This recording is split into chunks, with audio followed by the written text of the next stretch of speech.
Meil Nurse Seven Zero tässä terve.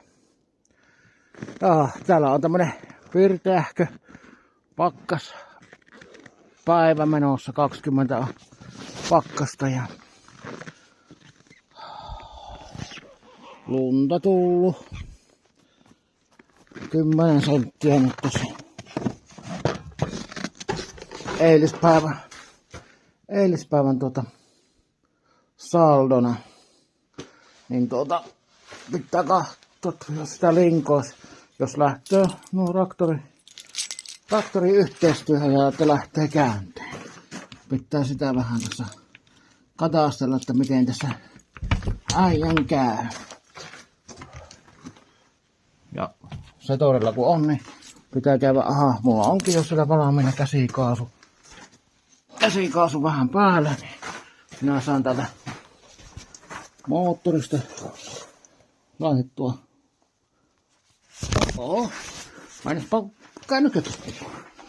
Niin pakko syödänpä. Että musta tuo lämmitys ottaa pois. Se lähtee heti ajelemaan siitä, niin ei tule roikka mukaan. Roikka. Katsotaan lähtöykö tästä savut. Hetkinen kiipeä tuonne koppiin. No niin, virta on vielä ja sitten on ihan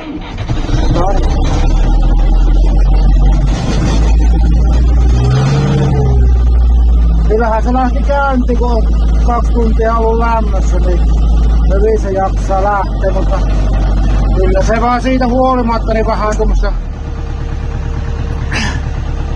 savuja antaa. Pitäisikö lähteä pienemmällä alueella, kun on se verran jähmeitä. Öljyt, niin vähän annetaan tällä varovasti mennä. Kyllä se tuo talli on täynnä savua. Mutta tässä jatketaan ja minä rupean linkoilemaan, mutta siitä ei nyt kuvaile.